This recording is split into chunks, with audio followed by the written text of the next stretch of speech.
gold has now officially been classified as treasure, and as for the big question, well, any money made from its sale, which could be in the millions, well, that'll be split between Terry and the farmer who owns the land.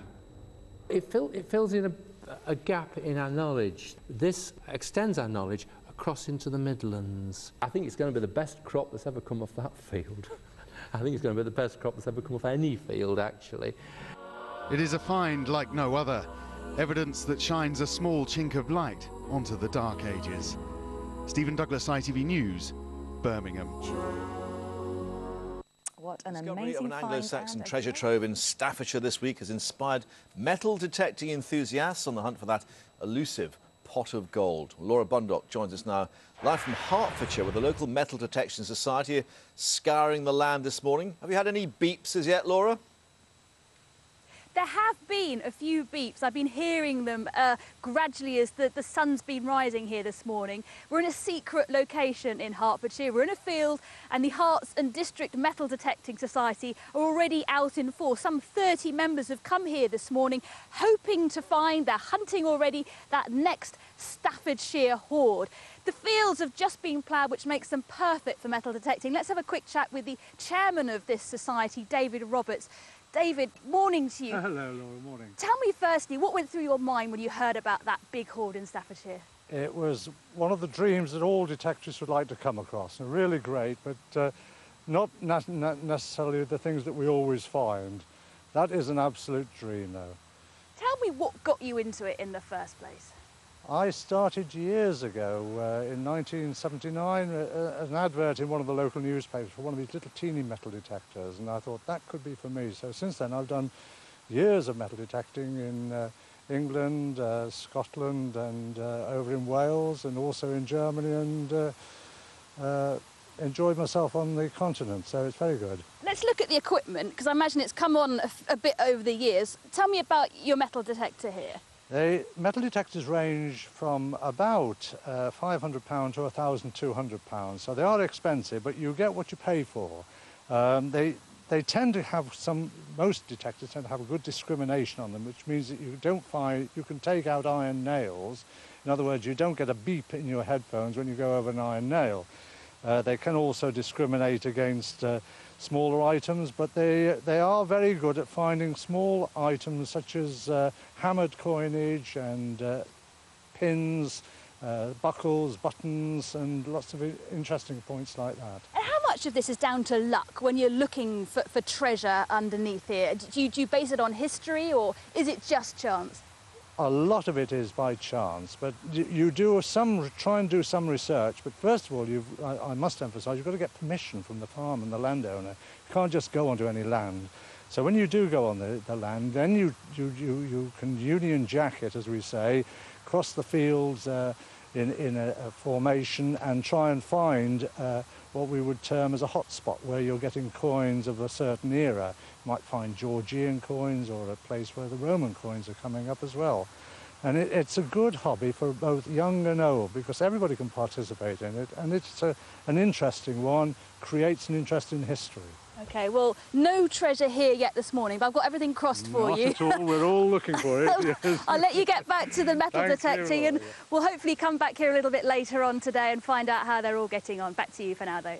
And no rusty nails to be seen. Thank you very much indeed, Laura. You're watching Sunrise this Sunday on our website, skynews.com. Now, the nation's metal detectives are out in force this weekend, inspired by the discovery of an Anglo Saxon treasure trove. The priceless find in Staffordshire is encouraging other treasure hunters to look for their own pot of gold. Well, Laura Bundock joins us live from Hertfordshire, where the local Metal Detection Society are scouring the land. And Laura, have they found any treasure yet? I'll let you know about that in just a moment. Yes, we're out in a secret field. I can't tell you where, but somewhere in Hertfordshire. And there are around 30 members of the Herts and District Metal Detecting Club out and about trying to find that all-elusive hidden treasure. Many of them, I'm sure, inspired by the recent find in Staffordshire. One of them who's been out since early this morning, Malcolm Beagle. Malcolm, I've got to ask you, any treasure yet? Not yet, unfortunately, no. Just the usual cartridge ends and bits of silver paper and ring pulls, but no treasure, I'm afraid. Plenty of hours left Plenty so of far, hours though. left, yeah, you never know. Tell me Fingers what, crossed. what went through your mind when you first heard of that Staffordshire hoard? To be honest, the first thing was obviously, oh, what a lucky so-and-so.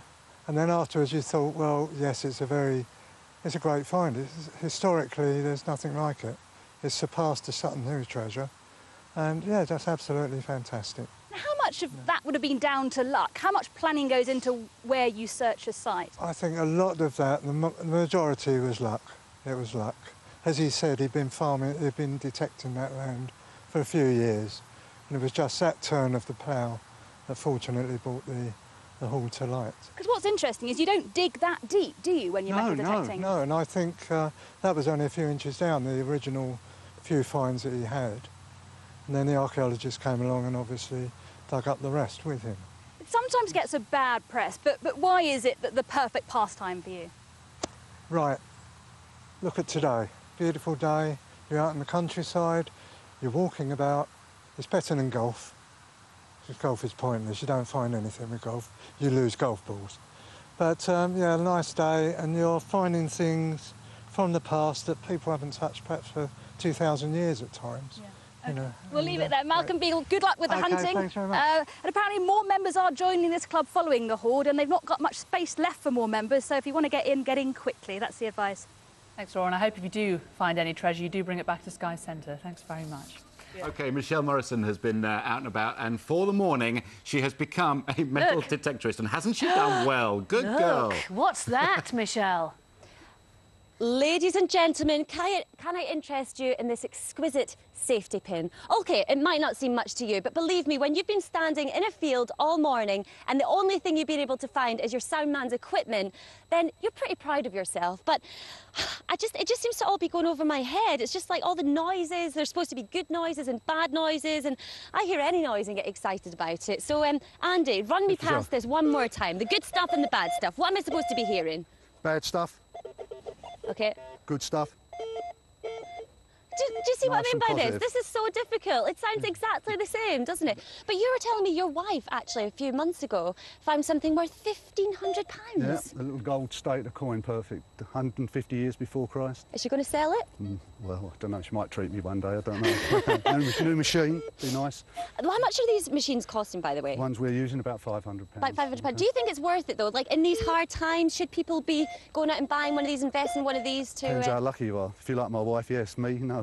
Yeah, well, me neither. Well, you've hidden something for me, Andy, haven't you? So keep they have pointed it in the right direction. Yeah, good swing. And a good swing, I'm told. And oh, here we go, here we go.